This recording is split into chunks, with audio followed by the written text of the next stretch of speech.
Are we in 1 Corinthians 9? Okay, verse 1. Итак, мы в первом послании к Коринфянам, в 9 главе, в 1 стихе.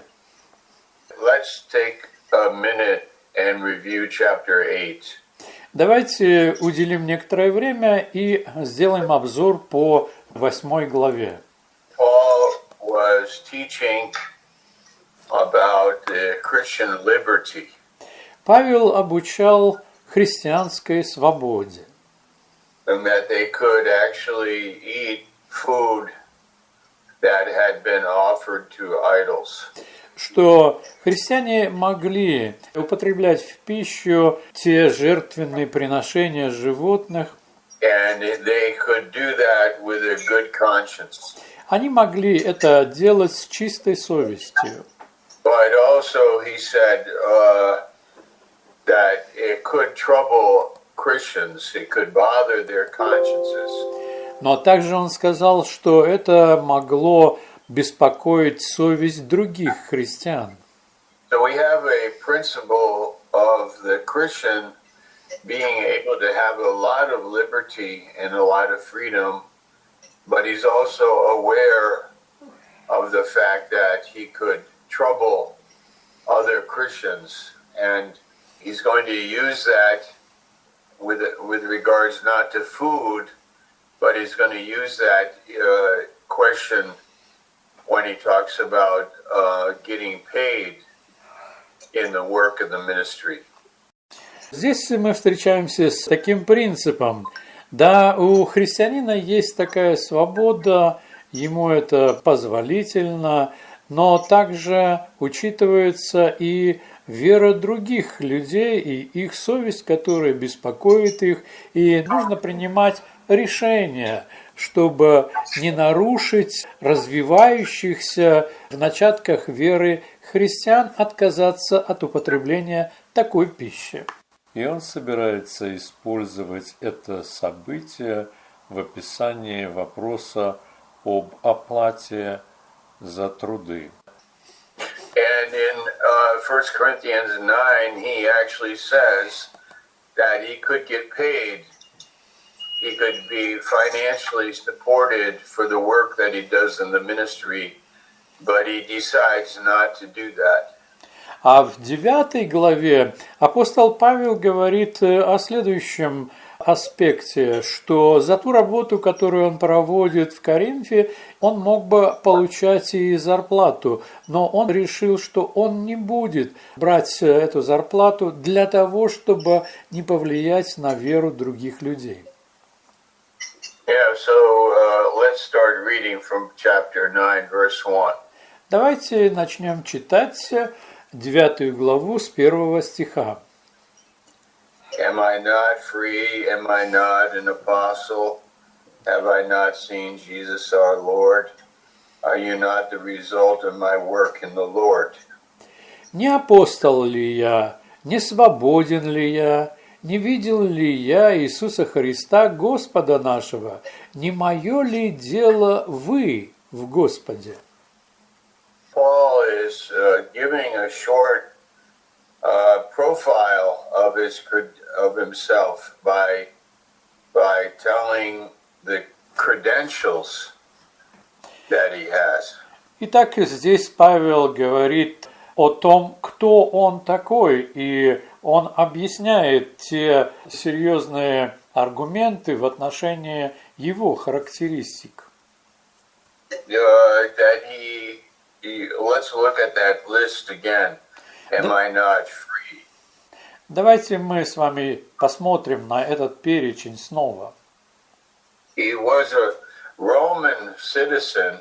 He was not a slave, but he was a citizen with freedom.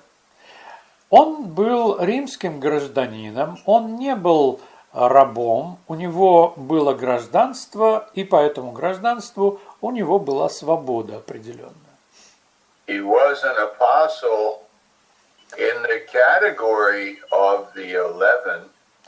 И он также был и апостолом по категории, по которым были апостолами другие 11. He had seen Jesus Christ. Он видел Иисуса Христа. in Acts chapter 9. 9 глава Деяний. And the Corinthians were the fruit of God's grace, God's work. А сами коринфяне были плодом Божьей благодати, Божьей работы. It's like many times men of God can say, these are the results of my work of faith.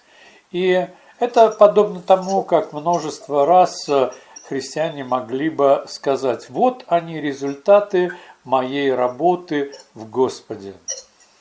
Like Pastor Gromov could say, the church in Kyrgyzstan is a result of my faith. Например, пастор Громов мог бы сказать, церковь в Киргизстане является результатом моей веры. And the work in Turkmenistan, А также и работа в Туркменистане, the work in Moscow. работа в Москве. You know, we can say these things. Мы можем говорить такие вещи. Verse 2. 2 стих. Even though I may not be an apostle to others, surely I am to you. Если для других я не апостол, то для вас апостол.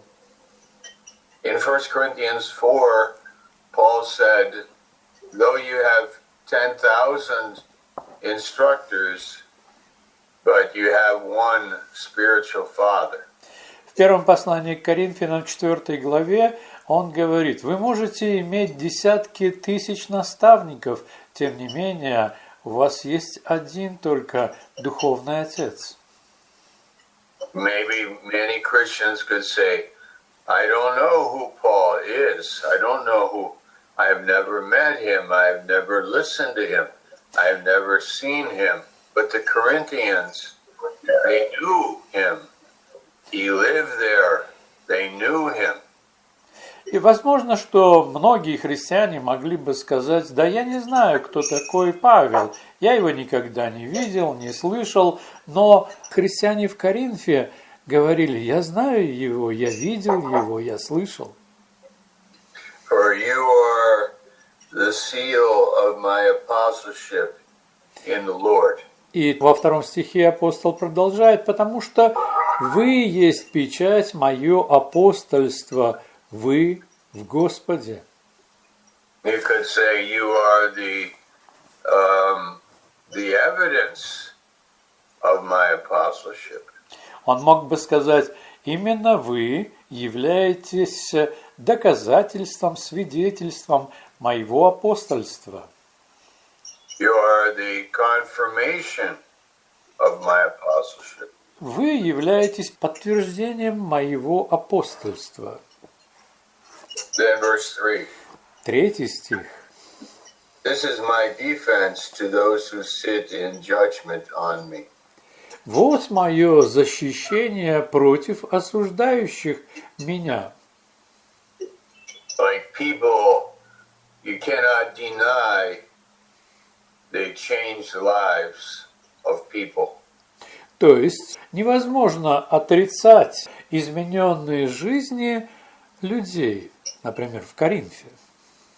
Yeah, there are some that could say you are a false teacher or a false apostle, but the people and their changed lives, the reality of Christ in their life is the evidence of God working in you. То есть могли бы быть такие люди, которые сказали бы, да, ты не апостол, или же ты лжеапостол, но вот те люди, которые были в Коринфе, они были свидетельством, что их жизни поменялись, и теперь они поклоняются Христу. So once Paul establishes himself clearly defending himself as an apostle, then he says, we have a right to eat and drink. И вот в первых стихах 9 главы апостол защищает свое апостольство, выставляет свидетельство и далее переходит к следующей теме, что у нас имеется право и пить, и есть. Now he's getting into the issue of being financially supported by other people. И теперь он переходит к вопросу о том, что у него имеется право, чтобы быть поддерживаемым другими людьми финансово. Now this is a question because in the world of sophistry, there were traveling teachers, professors that would be paid for their teaching, and they were motivated by the money. And Paul didn't want this to be confusing. He wanted it to make it clear that he's not motivated by money. Суть вот в чем. В те времена по миру странствовали различные учителя, профессоры, которые обучали людей, и им платили за это обучение. Поэтому апостол Павел не хочет, чтобы происходила такая связка между ним и теми учителями, показывая, что мотивации действий были совершенно другими. Verse 5. 5 стих. Don't we have the right to take a believing wife along with us, as do the other apostles and the Lord's brothers and Cephas? Или не имеем власти иметь спутницу, сестру, жену, как и прочие апостолы и братья Господни и Кифа? That's an interesting point. Couldn't I bring my wife with me? And wouldn't that be okay that my wife would go with me and she would be supported also? И это очень интересный аспект. А моя жена, не может ли разве она поехать со мною вместе в это путешествие миссионерское и также быть поддерживаемой? Verse 6. 6 стих. Or is it only I and Barnabas who must work for a living? Или один я и Варнава не имеем власти не работать? Yeah, you see what he's saying. I think it's clear, right, Pastor? It's Yeah. clear, right? А я думаю, что вы понимаете, что говорит апостол Павел. А здесь понятно. So let's say Paul doesn't want this to be confused with a job, that you get paid for the job, but he wants them to understand it's a calling. At the same time, it would be ethically proper, it would be acceptable that the church or churches would be supporting him. И тут мы рассматриваем такой вопрос. Конечно, он зарабатывал деньги на работе, но этически разве не было бы корректно, если бы он получал как религиозный деятель, который работает в церкви? And now he uses some examples, verse 7.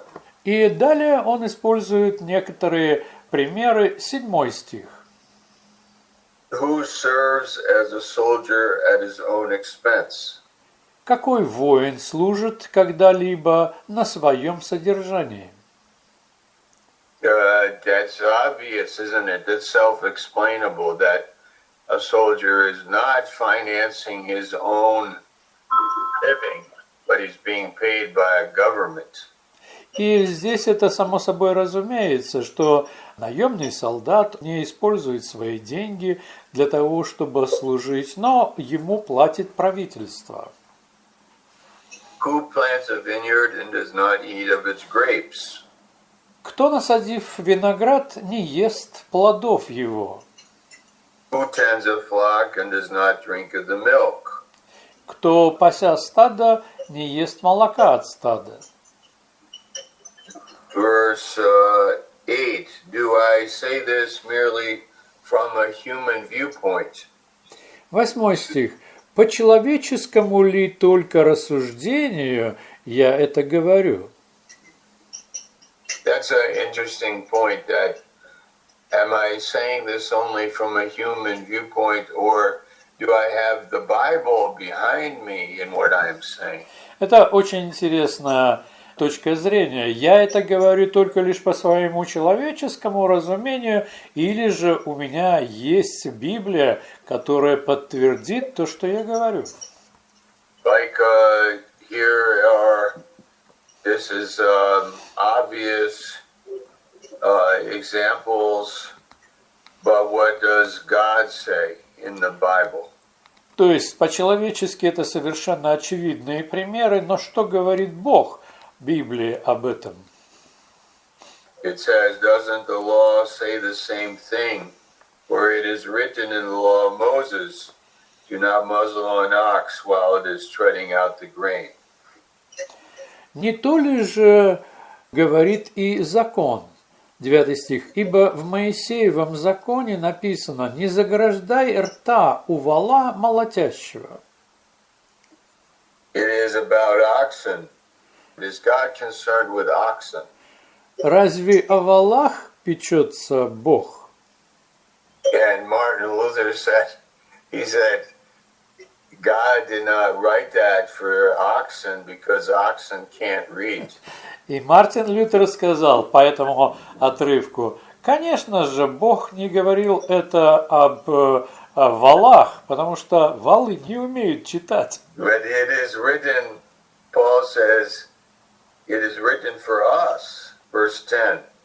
В 10 стихе Павел говорит, или, конечно же, для нас говорится это. He says this for us, doesn't he? Yes, this was written for us. Because when the plowman plows and the thresher threshes, they ought to do so in the hope of sharing in the harvest. Конечно же, для нас. Для нас это написано, ибо кто пашет, должен пахать с надеждою, и кто молотит, должен молотить с надеждою получить ожидаемое. If we at verse 11, 11 стих. if we have sown spiritual seed among you, is it too much if we reap a material harvest from you? Если мы посеяли в вас духовное, велико ли то, если пожнем у вас телесное? Like if I teach the Bible faithfully, regularly, would it be wrong to take an offering and the money in the offering used to help pay our expenses and also pay the teacher? Например, если я проповедую, обучаю в библейском колледже студентов и работаю, не закономерно ли было бы из приношений, которые происходят в церкви, некоторую часть выделять для учителя? If others have this right of support from you, shouldn't we have it all the more? Если другие имеют у вас власть, не более ли мы? Yeah, so it's simple. It's fun to think that Paul has like reasoning in his teaching, like he's arguing points. He has a reasonable line of thought. Это очень интересно наблюдать за аргументацией апостола Павла. У него есть объяснение и имеется целая мысль с продолжением, что и как объяснять. Sometimes people, they look at how something can be abused and then they throw the whole thing out. They say, oh, they abuse their power, or they abuse collecting money, or they steal from people, so therefore we will never take any offering, or we will never deal with money in the church. And that's just a wrong approach. Здесь может возникнуть такое, что В миру люди видят, как финансовые вопросы неправильно рассматриваются, имеются финансовые злоупотребления, и они могут в церкви выразить такое же недовольство и предполагать, что это может происходить в церкви, а чтобы такого не происходило, давайте вообще не будем собирать приношения. Yeah, so maybe you can think of some example. Может быть, можно подумать было бы о некотором примере. I have met Christians who they do not knock on doors or they don't evangelize because they say the Jehovah's Witnesses do that. Я встречал таких христиан, которые не занимаются евангелизацией, стук в двери или еще какого-то типа евангелизации. Почему? Да потому что делают это свидетели Иеговы. So because Jehovah's Witnesses knock on doors, then we will not knock on doors. То есть, так как свидетели Иеговы стучат в двери людей в домах, то мы не будем это делать. But I jokingly say, well, Jehovah's Witnesses eat lunch also, so maybe we shouldn't eat lunch either. И тогда я отвечаю на это с шуткой. Но подумайте, ведь свидетели Иеговы также и обедают, может быть, нам и от обеда отказаться? Just because they do that doesn't mean that it's wrong. То есть, если они что-то делают, это не обозначает, что все, что они делают, является неправильным. And because people teach motivated by money doesn't mean that I can't teach and also benefit from the money. Или же, если есть такие учителя, которые обучают, и они надеются на то, что будут получать зарплату, то я обучаю. Это не означает, что теперь мне не нужно получать некоторую оплату за труд. But that being said, it should be understood that there are misunderstandings that people have about our faith. И вот, когда мы об этом говорим, то нужно понимать, что есть неправильные взгляды, которые могут быть у людей, когда они смотрят на нас. Yeah, we cannot be motivated to do what we do because of money. И суть в том, что мы не можем быть мотивированы делать то, что мы делаем, только лишь из-за денег. It is not a business. Дело в том, что это для нас не является бизнесом. There must be accountability. Должна быть подотчетность. That there must be people that are managing the finances, and that is not the leader. Должны быть люди, которые занимаются в церкви финансовыми вопросами, и этими людьми не могут быть руководители. The leader has to be accountable to a committee or a board. Сам лидер, руководитель, должен быть подотчетным некоторому совету. So then he will not be accused. He will be covered. He will have a defense for the accusation. В таком случае он не будет обвиняем. У него имеется покров в виде этого совета, и он отдалек от этих обвинений. Verse 12. If others have this right of support from you, shouldn't we have it all the more? 12 стих. Если другие имеют у вас власть, не более ли мы? But we did not use this right. Однако мы не пользовались этой властью. On the contrary, we put up with anything rather than hinder the gospel of Christ. Но все переносим, дабы не поставить какой преграды Евангелию Христову. In other words, we really make the effort there would not be any scandal. Другими словами, мы действительно делаем усилия, чтобы не было никакого скандала. Yeah, there cannot be scandal in the ministry. В служении не должны происходить скандалы.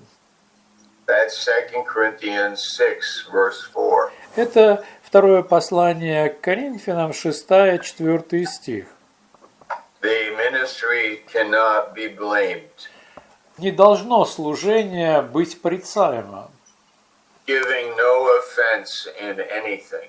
чтобы мы не были обвиняемыми ни в каком направлении. And I would recommend two things. И я со своей стороны порекомендовал бы две вещи. Make sure that they cannot accuse you regarding the handling of money, number one. Номер один. Позаботьтесь, чтобы вас не обвиняли в том, как вы распоряжаетесь деньгами. And number two, they cannot accuse you regarding immoral behavior with women. И второе, чтобы не было никакого обвинения в вашем поведении в отношении женщин. So we have a rule in our ministry where we are not with a woman alone. У нас в нашем служении имеется правило, чтобы мужчина не оставался наедине с женщиной. Unless it is your family, your wife, or your daughter, or your sister, a family member, okay, but not with another woman alone. Конечно же, в данном случае не говорится о членах вашей семьи, это ваша супруга или же сестра или дочь. And we learned that from Billy Graham Мы обучились этому правилу у Билли Грэма and from Dr. Stevens. и у доктора Стивенса. Unfortunately, not everybody has obeyed that advice. К сожалению, не все повиновались этому совету, And they have gotten into scandals. и они стали вовлеченными в скандалы. And then you have gossip and talking. You have broken families. You have churches that are disappointed.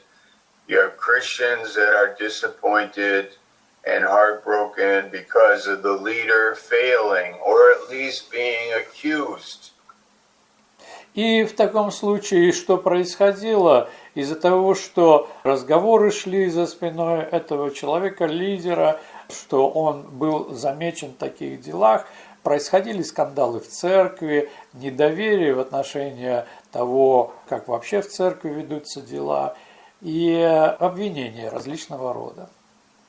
And Paul said, we have a right to be paid, but we are not going to receive it because we don't want to be misunderstood. И Павел говорит, у нас есть право, чтобы нам оплачивали нашу работу, но мы отказываемся от этого, чтобы не было никакого препятствия для распространения Евангелия. Then verse 13. 13 стих. Don't you know that those who work in the temple get their food from the temple, and those who serve at the altar share in what is offered on the altar? Разве не знаете, что священнодействующие питаются от святилища, что служащие жертвеннику берут долю от жертвенника? In the same way, the Lord has commanded that those who preach the gospel should receive their living from the gospel. Так и Господь повелел проповедующим Евангелие жить от Евангелия. Verse 15. 15 стих. But I have not used any of these rights, and I am not writing this in the hope that you will do such things for me. I would rather die than have anyone deprive me of this boast. Но я не пользовался ничем таковым и написал это не для того, чтобы так было для меня, ибо для меня лучше умереть, нежели чтобы кто уничтожил похвалу мою. Yet when I preach the gospel, verse 16, I 16. cannot boast, for I am compelled to preach. «Ибо если я благовествую, то нечем мне хвалиться, потому что это необходимая обязанность моя». Like I'm not boasting in this thing. That's not my message. My message is the gospel. Не похвала моя проповедь, но проповедь моя – это Евангелие. Woe to me if I do not preach the gospel. И горе мне, если я не благовествую Евангелие. Now he really is excited about the fact that I want to say, I preach the gospel. I enjoy it. I want to preach the gospel. Yeah, that's. И вот он здесь действительно взволнован Евангелием, и он говорит, я это делаю добровольно, я хочу проповедовать Евангелие. Verse 17. 17 стих. If I preach voluntarily, I have a reward. «Ибо если я делаю это добровольно, то буду иметь награду». Like, what is the reward? It's the salvation of souls, isn't it? А какая награда? Это же спасение душ. Also, another reward is the carefree, the kind of carefree attitude. I'm not doing this for money. This is not my job. I'm doing this before the Lord, and He's taking care of me. That's a reward. И с другой стороны, вот такое отношение беззаботное. То есть я не проповедую для того, чтобы получить деньги, но я знаю свою награду от Господа. Вот и я проповедую Евангелие. And he says, now remember, he had this vision. Christ appeared to him and told him, I'm going to use you, and I'm going to use you to preach the gospel.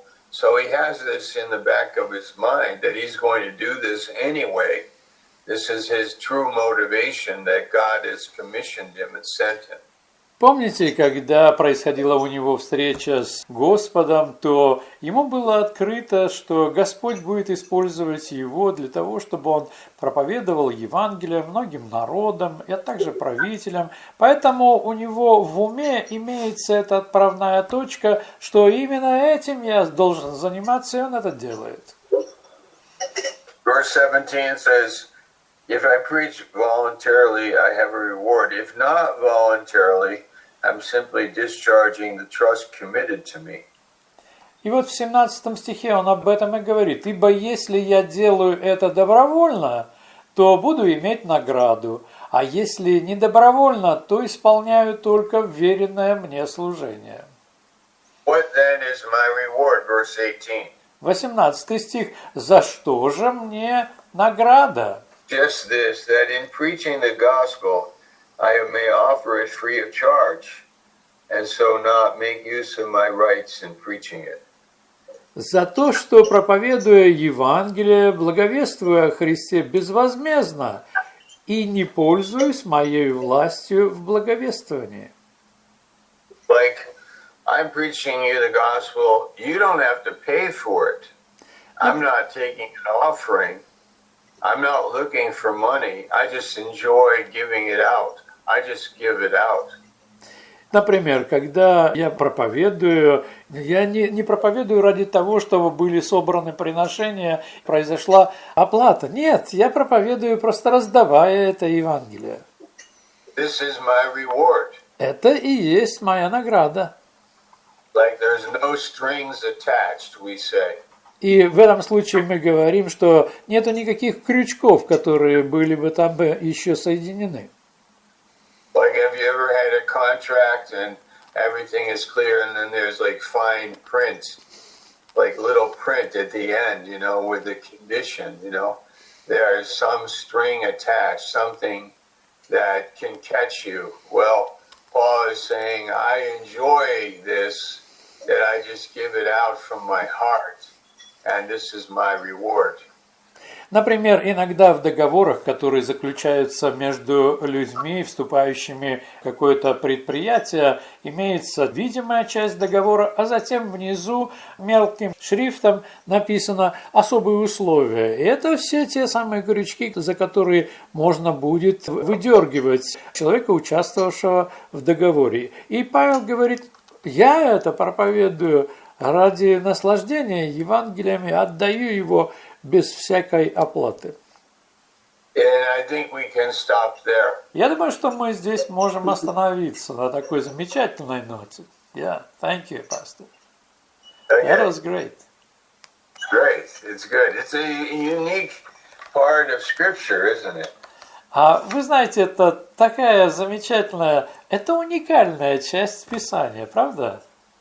Like it reveals the heart of the apostle.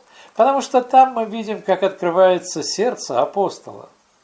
And I'm so glad that many of us around the world have the same heart. И я так рад тому, что многие из нас по всему миру имеют такое же сердце. But we also have to pay our bills, we have to eat, we have to provide for our family, and so on. Но также мы знаем, что у нас есть свои счета, которые нужно оплачивать, что нам нужно снабжать семью и так далее. And then many of our people have jobs. И многие из наших людей, они работают на работах, на предприятиях. Like the Apostle Paul, he was a tent maker. Они такие же, как апостол Павел, который занимался изготовлением палаток. But also there is this problem where if I have a full-time job, then I don't have many hours to put into the ministry. Но также есть и проблема в этом случае, она такова. Если эта работа у меня занимает полный рабочий день, то тогда у меня остается очень мало времени на служение. Yeah. Okay. Thank you. Thank you, sir. Thank you. Thank you.